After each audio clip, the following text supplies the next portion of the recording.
ഇന്ന് നമ്മൾ തയ്യാറാക്കുന്നത് ഒരു വെട്ട് കേക്കിൻ്റെ റെസിപ്പിയാണ്. വളരെ കുറച്ച് സാധനങ്ങൾ കൊണ്ട് എങ്ങനെ നമുക്ക് വെട്ട് കേക്ക് തയ്യാറാക്കാമെന്ന് നോക്കാം. പുറത്ത് ക്രിസ്പിയും വളരെ സോഫ്റ്റുമായിട്ടുള്ള ഒരു വെട്ട് കേക്ക് തയ്യാറാക്കാം. ആദ്യം ഒരു പാത്രം എടുത്ത് അതിലേക്ക് 2 മുട്ട പൊട്ടിച്ച് ഒഴിക്കുക.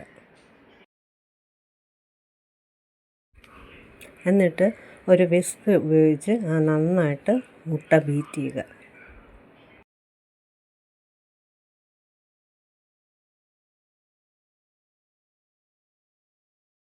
അതിലേക്ക് 1 ഗ്ലാസ് പഞ്ചസാര ഇതിലേക്കിട്ട് അതും നന്നായിട്ട് ബീറ്റ് ചെയ്യുക. വിസ്ക് ഉപയോഗിച്ച് തന്നെ നന്നായിട്ട് ബീറ്റ് ചെയ്യുക.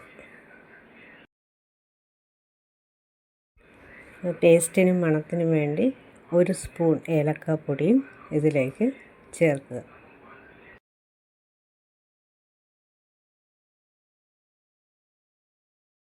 ഒരു പിഞ്ച് ഉപ്പും ഇതിലേക്ക് ഇടുക. ഇതിലേക്ക് ഒരു ശകലം കേസരി യെല്ലോ കളർ ഇതിലേക്ക് ഇടുക. അത് നന്നായിട്ട് കൂടെ ചേർത്ത് നന്നായിട്ട് ബീറ്റ് ചെയ്യുക. വിസ്ക് ഉപയോഗിച്ച് നന്നായിട്ട് ബീറ്റ് ചെയ്യുക.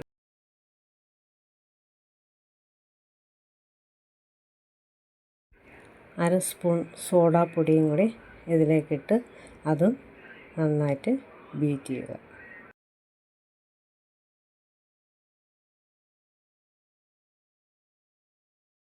അതിനുശേഷം ഞാനിവിടെ 2 ഗ്ലാസ് മൈദാമാവാണ് ഉപയോഗിക്കുന്നത്.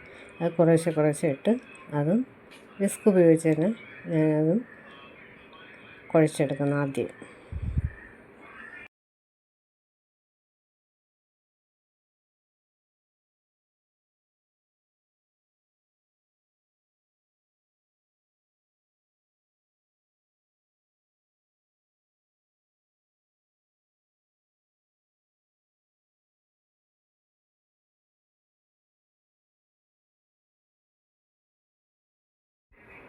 രണ്ട് ഗ്ലാസ് മാവ് ഇതിലേക്ക് ഇട്ടതിന് ശേഷം കുഴച്ചെടുക്കും. വിസ്ക് ഉപയോഗിച്ച് കുഴച്ചെടുക്കുക. അതിന് ശേഷം വിസ്ക് മാറ്റിയതിന് ശേഷം ഞാൻ കൈ കൊണ്ടാണ് ഞാൻ നന്നായിട്ട് കുഴച്ചെടുക്കാൻ പോകുന്നത്.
കൈ ഉപയോഗിച്ച് നന്നായിട്ട് കുഴച്ചതിന് ശേഷം അതിൽ കുറച്ച് പാലൊഴിക്കുന്നുണ്ട്. അത് കുറച്ച് സോഫ്റ്റ് ആവാൻ വേണ്ടിയാണ്.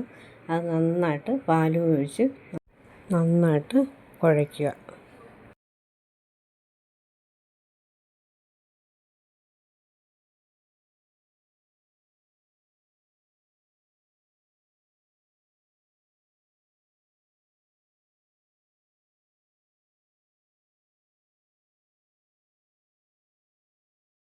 അതൊരു 2 മണിക്കൂർ റെസ്റ്റ് ചെയ്യാൻ വയ്ക്കുക. അതിനുശേഷം 2 മണിക്കൂർ ശേഷം ഒരു ചീനച്ചട്ടി എടുത്ത് അടുപ്പിൽ വെച്ച് അത് നന്നായിട്ട് എണ്ണ ചൂടാതിന് ശേഷം തീ വളരെ കുറച്ചതിന് ശേഷം അതിലേക്ക് ഓരോ ബോളുകളായിട്ട് ഉരുട്ടിയിടുക. കൈ വെള്ളത്തിൽ മുക്കിയിട്ട് വേണം അതിടാനായിട്ട്. തീ വളരെ കുറച്ച് വേണം വയ്ക്കാനായിട്ട്.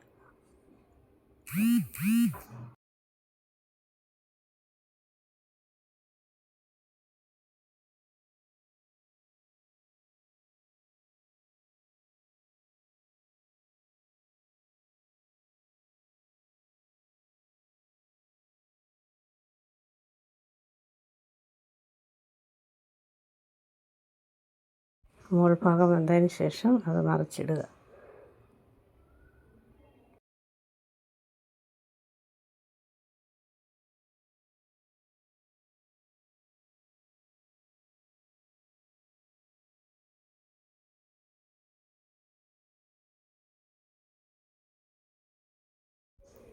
എന്നിട്ട് അത് കോരി ഒരു പാത്രത്തിലേക്ക് ഇടുക. അവിടെ ക്രിസ്പിയും ടേസ്റ്റിയുമായിട്ടുള്ള വെട്ട് കേക്ക് തയ്യാറായി. ഈ റെസിപ്പി നിങ്ങൾക്ക് ഇഷ്ടമായാൽ ലൈക്കും കമൻറ്റും സബും ചെയ്യുക. സബ്സ്ക്രൈബ് ചെയ്യാത്തവർ ഈ വീഡിയോ കണ്ടതിന് ശേഷം ഫുള്ളും കണ്ടതിന് ശേഷം സബ് ചെയ്യുക. നല്ല ടേസ്റ്റി ആയിട്ടുള്ള വെട്ട് കേക്ക് ഇവിടെ തയ്യാറായിട്ടുണ്ട്. നിങ്ങളും ട്രൈ ചെയ്ത് നോക്കുക, എന്നിട്ട് എൻ്റെ ഫീഡ്ബാക്ക് അറിയിക്കുക.